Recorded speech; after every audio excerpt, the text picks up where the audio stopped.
ಅಬ್ದುಲ್ ಜಬ್ಬಾರ್.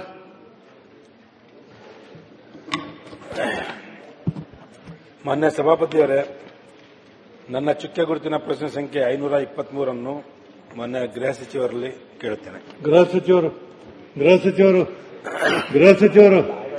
ಪರಮೇಶ್ವರ್ ಅವರು. ಅಬ್ದುಲ್ ಜಬ್ಬಾರ್ ಅವರು. ಮಾನ್ಯ ಸಭಾಪತಿಗಳ ಉತ್ತರಗಳನ್ನು ಒದಗಿಸಲಾಗಿದೆ. 11ನೇ ಪ್ರಶ್ನೆ. ಮಾನ್ಯ ಅಧ್ಯಕ್ಷರೇ, ಈಗ ಸಾಹೇಬರು ಉತ್ತರ ಕೊಟ್ಟಿದ್ದಾರೆ. ಅಂತ ದಕ್ಷ ಮಿನಿಸ್ಟರ್ ಇರಬೇಕಾದ್ರೆ ವರ್ಷ ಕೇಸ್ಗಳು ಜಾಸ್ತಿ ಆಗ್ತಿದ್ದಾವೆ. 1924ನಲ್ಲಿ ದಾವಣಗೆರೆಯಲ್ಲಿ 173 ಮಾಡಿದ್ರು ಕೇಸ್ಗಳು, ಈಗ 240 ಮಾಡಿದ್ದಾರೆ. ಅದೇ ತರ ಬೆಂಗಳೂರಿನಲ್ಲಿ, ಮೈಸೂರಿನಲ್ಲಿ 43 ಇದ್ದಿದ್ದು 24ರಲ್ಲಿ ಈಗ ಮೈಸೂರು 421 ಕೇಸ್ಗಳು ಮಾಡಿದ್ದಾರೆ. ಬೆಂಗಳೂರು 520 ಇದ್ದದ್ದು 971 ಆಗಿದ್ದಾವೆ. ಅದಕ್ಕೆ ಇನ್ವೆಸ್ಟಿಗೇಷನ್ ಅಂತೂ ಚೆನ್ನಾಗಿ ನಡೀತಾ ಇದೆ, ಆದರೆ ಕಂಟ್ರೋಲಿಗೆ ಬರ್ತಾ ಇಲ್ಲ. ಅದಕ್ಕೆ ಮೊನ್ನೆ ರೀಸೆಂಟ್ ಆಗಿ ಸಾಹೇಬರಿಗೆ ಅದು ಗೊತ್ತಿರೋ ಪ್ರಕಾರ ಮೈಸೂರಲ್ಲಿ ಒಂದು ಫ್ಯಾಕ್ಟರಿನೇ ಸಿಕ್ಕಿದೆ, ಮಾದಕ ವಸ್ತುಗಳು ಮಾಡುವಂತ ಒಂದು ಫ್ಯಾಕ್ಟರಿನೇ. ಅದು ಮಹಾರಾಷ್ಟ್ರ ಪೊಲೀಸರು ಯಾವುದೋ ಇನ್ವೆಸ್ಟಿಗೇಷನ್ಗೆ ಬಂದಾಗ ಅದು ಸಿಕ್ಕಿದೆ ಅಂತ ಪೇಪರ್ನಲ್ಲಿ ಬಂದಿತ್ತು. ಅದಕ್ಕೆ ಇದು ಬಹಳ ಒಂದು ಕೆಟ್ಟ ಕ್ಯಾನ್ಸರ್ ನಮ್ಮ ಸಮಾಜದಲ್ಲಿ ಹರಡ್ತಾ ಇದೆ ಸಾಹೇಬ್ರೆ.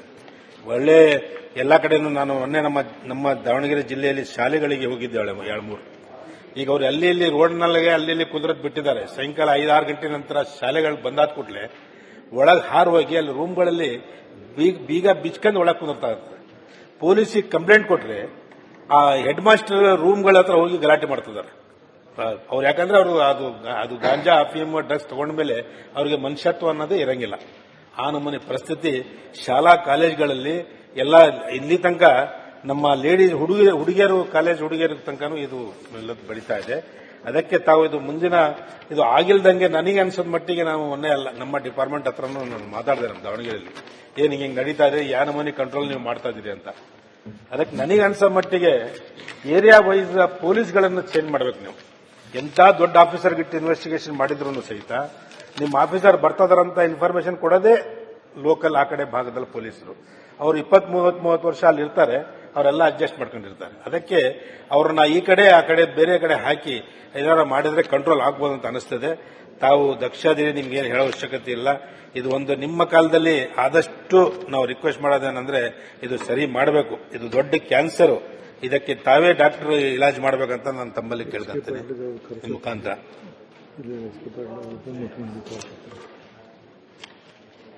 ಏನಪ್ಪ ಇದು? ಮಾನ್ಯ ಸಭಾಪತಿಗಳೇ, ಈ ಡ್ರಗ್ಸ್ ಬಗ್ಗೆ ನಮ್ಮ ಸರ್ಕಾರ ಬಂದ ಮೇಲೆ ಬಹಳ ಒಂದು ಕಠಿಣವಾದ ನಿರ್ಧಾರವನ್ನು ತಗೊಂಡಿದೆ.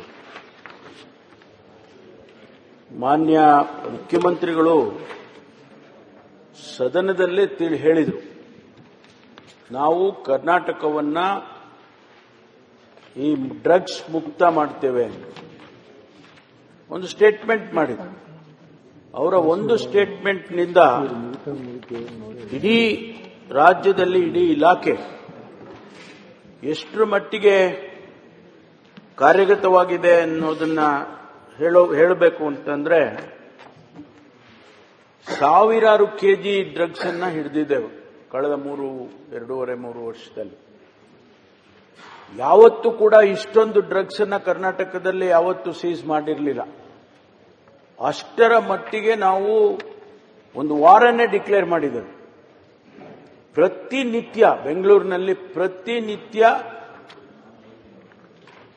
ಒಂದಲ್ಲ ಒಂದು ರೀತಿಯಲ್ಲಿ ಒಂದು ಕಡೆ ಫಾರಿನ್ನಿಂದ ಬರುತ್ತೆ, ಒಂದು ಕಡೆ ಪಾರ್ಸೆಲ್ ಬರುತ್ತೆ, ಒಂದು ಕಡೆ ಬೇರೆ ರಾಜ್ಯದಿಂದ ಬರುತ್ತೆ, ಒಂದು ಕಡೆ ಇಲ್ಲೇ ಸಿಂಥಸೈಸ್ ಮಾಡ್ತಾರೆ.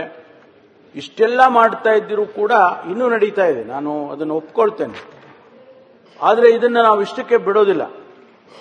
ಎಲ್ಲಿಯವರೆಗೆ ಕರ್ನಾಟಕವನ್ನ ಡ್ರಗ್ಸ್ ಮುಕ್ತ ಮಾಡ್ತೀವೋ ಅಲ್ಲಿವರೆಗೂ ನಾವು ಈ ವಾರನ್ನ ನಡೆಸ್ತೀವಿ. ಯಾಕೆಂದ್ರೆ ನಾವು ಈಗಾಗಲೇ ಅನೇಕ ಕ್ರಮಗಳನ್ನು ತಗೊಂಡಿದ್ವಿ. ನಾನು ವಿವರಣೆ ಮಾಡೋದಕ್ಕೆ ಅಟ್ಲೀಸ್ಟ್ ಒಂದು ಅರ್ಧ ಗಂಟೆ ಆದರೂ ಬೇಕಾಗ್ತದೆ. ಶಾಲಾ ಕಾಲೇಜುಗಳಲ್ಲಿ ಏನು ಈ ಹಾವಳಿ ಇದೆ, ಇದನ್ನ ನಾವು ನಿಲ್ಲಿಸಬೇಕು ಅಂತ ಹೇಳಿ ಬಹಳ ಪ್ರಯತ್ನ ಮಾಡ್ತಾ ಇದ್ದೇವೆ. ಪ್ರತಿ ತಿಂಗಳ ಪ್ರತಿ ಕಾಲೇಜಿಗೆ ಪ್ರತಿ ಶಾಲೆಗೆ ನಮ್ಮ ಪೊಲೀಸ್ ಆಫೀಸರ್ಸ್ ಭೇಟಿ ಕೊಡಬೇಕು ಅಂತ ಮಾಡಿದ್ದೇನೆ.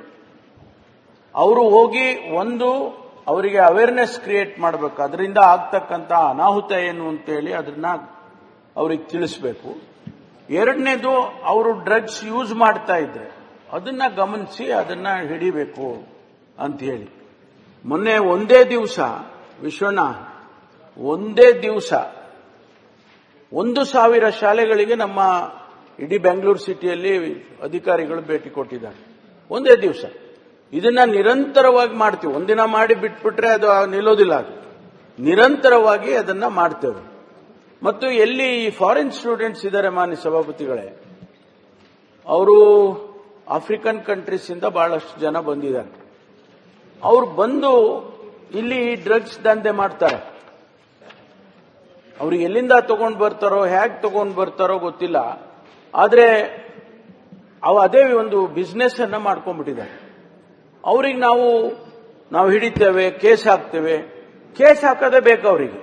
ಯಾಕೆಂದ್ರೆ ಕೇಸ್ ಹಾಕಿದ್ಮೇಲೆ ಅವ್ರನ್ನ ಕಳಿಸೋಂಗಿಲ್ಲ. ಆದ್ರೆ ಈಗ ನಾವು ಏನ್ ಮಾಡಿದೀವಿ, ಕಳೆದ 2 ವರ್ಷದಲ್ಲಿ ಸುಮಾರು 300 ಜನ ಡಿಪೋರ್ಟ್ ಮಾಡಿದೀವಿ. ಆ ಡಿಪೋರ್ಟ್ ಮಾಡೋದಕ್ಕೂ ಕೂಡ ಬಹಳ ಪ್ರೊಸೀಜರ್. ಆ ಕನ್ಸರ್ನ್ಡ್ ಎಂಬಸಿಗೆ ಬರಿಬೇಕು, ಆ ಕೌನ್ಸಿಲಿಗೆ ಬರಿಬೇಕು, ಅವ್ರ ಪರ್ಮಿಷನ್ ತಗೋಬೇಕು. ಆನಂತರ ನಾವು ಅವರಿಗೆ ಡಿಪೋರ್ಟ್ ಮಾಡಿ ಕಳಿಸಬೇಕಾಗ್ತದೆ. ಇಷ್ಟಾದರೂ ಕೂಡ ನಾವು ಬಹಳ ಪ್ರತಿನಿತ್ಯ ಅವ್ರು ಎಲ್ಲೆಲ್ಲಿದ್ದಾರೆ, ಅವರು ಮನೆ ಬಾಡಿಗೆ ಕೊಟ್ಟಿದ್ರೆ ಆ ಮನೆ ಬಾಡಿಗೆ ಅವನನ್ನು ಹಿಡ್ಕೊಂಡಿದ್ದೀವಿ. ಇತ್ತೀಚೆಗೆ ಆ ಬಾಡಿಗೆ ಮನೆ ಕೊಟ್ಟಿರೋನ್ನ ಬಾಡಿಗೆ ಮನೆನೇ ನಾವು ಹೊಡೆದಾಕ್ತೀವಿ ಅನ್ನೋವರೆಗೂ ಹೋಗಿದ್ದೇವೆ. ಬಹಳ ಕಠಿಣವಾದಂತಹ ಕ್ರಮವನ್ನ ಈ ಡ್ರಗ್ಸ್ ವಿಚಾರದಲ್ಲಿ ನಾವು ತೆಗೆದುಕೊಳ್ತಾ ಇದ್ದೇವೆ. ಆಮೇಲೆ ಸೀಸ್ ಮಾಡಿರೋದು ಸಾವಿರಾರು ಕೋಟಿ ರೂಪಾಯಿ. ಸಣ್ಣ ಪುಟ್ಟದಾದ್ರೆ ಏನೋ ಪರವಾಗಿಲ್ಲ, ಸಾವಿರಾರು ಕೋಟಿ. ಇಲ್ಲಿ ದಾಬಸ್ಪೇಟೆ ಹತ್ರ ಒಂದು ಇನ್ಸಿನರೇಟರ್ ಇದೆ. ನಾನೇ ಖುದ್ದಾಗಿ ಹೋಗಿ ಸುಟ್ಟು ಸಾಕಿದ್ದೀನಿ.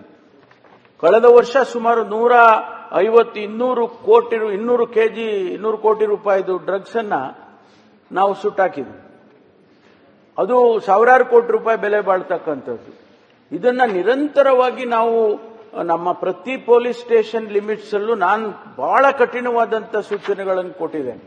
ಯಾವ ಅಧಿಕಾರಿ ಒಂದು ವೇಳೆ ಇನ್ವಾಲ್ವ್ ಆಗಿದ್ರೆ ಆ ಅಧಿಕಾರಿ ಮೇಲೆ ಕ್ರಮ ತಗೊಳ್ಳೋದಲ್ಲ, ಸಸ್ಪೆಂಡ್ ಮಾಡೋದು ಮತ್ತೆ ಅದು ಮಾಡೋದಲ್ಲ, ಅವ್ರ ಮೇಲೆ FIR ಹಾಕಿ ಅವ್ರನ್ನ ಕೆಲಸದಿಂದನೇ ವಜಾ ಮಾಡ್ತಕ್ಕಂಥ ಕೆಲಸವನ್ನು ಕೂಡ ಮಾಡ್ತಾ ಇದ್ದೀವಿ.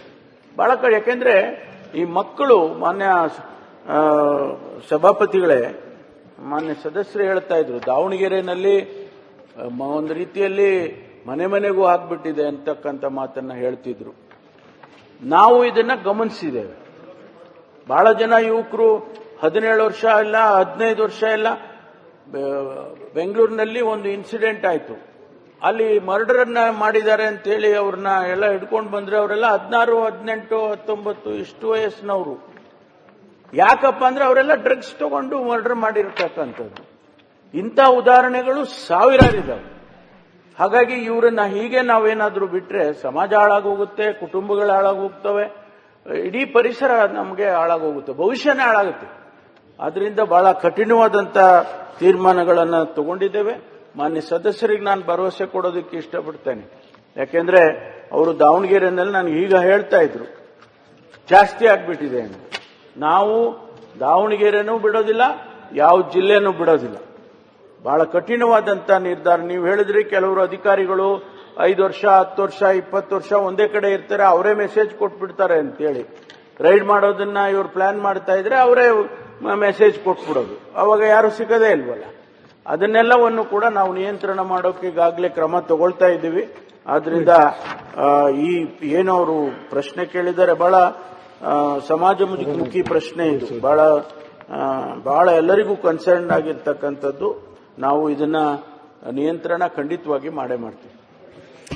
ಕೊನೆಯದಾಗಿ ಮಾನ್ಯ ಅಧ್ಯಕ್ಷರೇ, ನಾನು ಮೊನ್ನೆ ಗೃಹ ಮಂತ್ರಿ ಸಾಹೇಬರಲ್ಲಿ ಮನವಿ ಮಾಡೋದೇನಪ್ಪ ಅಂದ್ರೆ, ಇದು ಡ್ರಗ್ಸ್ ದಂಧೆ ಯಾವ ನಮೂನಿ ಇತ್ತೋ ಅದೇ ನಮೂನಿ ಮಂಗಳೂರಲ್ಲಿ ಪದೇ ಗಲಾಟೆಗಳಾಗ್ತಾ ಇದ್ವು. ಒಳ್ಳೆ ದಕ್ಷ ಆಫೀಸರ್ ಹಾಕಿದ್ದಕ್ಕೆ ಅವ್ರು ಬಂದಾಗಿಂದನೂ ಇವತ್ತು ತನಕ ಅಂತ ಯಾವ ಇನ್ಸಿಡೆನ್ಸ್ ನಡೆಸಿಲ್ಲ.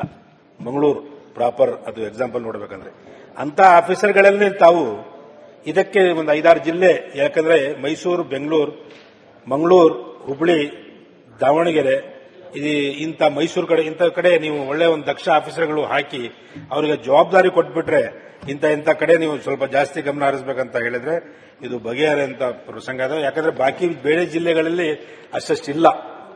ಇವು 5-6 ಜಿಲ್ಲೆಗಳಲ್ಲಿ ಅಂತೂ ಹೆವಿ ಆಗ್ಬಿಟ್ಟಿದೆ ಡ್ರಗ್ಸ್ ಎಂದು.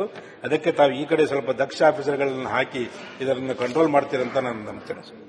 ಮಾನ್ಯ ಸಭಾಪತಿಗಳೇ, ಇದಕ್ಕೆ ನಾನು ಅವರು ಅಧಿಕಾರಿಗಳ ವಿಷಯ ಪ್ರಸ್ತಾಪ ಮಾಡಿದ್ರು. ನಾವೊಂದು ಹೊಸದಾಗಿ ಆಂಟಿ ನಾರ್ಕೋಟಿಕ್ ಟಾಸ್ಕ್ ಫೋರ್ಸ್ ಅಂತ ಮಾಡಿದ್ದೇವೆ. Anti narcotic task force. ಅದಕ್ಕೆ ಪ್ರತ್ಯೇಕವಾಗಿ ಯಾರು ಎಫಿಷಿಯಂಟ್ ಆಫೀಸರ್ಸ್ ಇದ್ದಾರೆ, ಎಫೆಕ್ಟಿವ್ ಆಫೀಸರ್ಸ್ ಇದ್ದಾರೆ, ಅಂಥವ್ರನ್ನ ಒಂದು 56 ಹುದ್ದೆಗಳನ್ನು ಸೃಷ್ಟಿ ಮಾಡಿ ನಮ್ಮ ಆಂಟಿ ನಕ್ಸಲ್ ಫೋರ್ಸ್ ಇಂದಾನೆ ತಗೊಂಡಿದ್ದೀವಿ. ಅವ್ರನ್ನ ವೆಲ್ ಟ್ರೈನ್ಡ್ ಆಫೀಸರ್ಸ್ ಅವರನ್ನ 56 ಜನನ ತಗೊಂಡು ಇದಕ್ಕೆ ಒಂದು ಆಂಟಿ ನಾರ್ಕೋಟಿಕ್ ಫೋರ್ಸ್ ಅಂತಾನೆ ಮಾಡಿದೀವಿ, ಹೊಸದಾಗಿ ಮಾಡಿದೀವಿ. ಬಹುಶಃ ಬೇರೆ ಯಾವುದೇ ರಾಜ್ಯದಲ್ಲಿ ಆ ತರದ್ದು ಒಂದು ಫೋರ್ಸ್ ಇಲ್ಲ.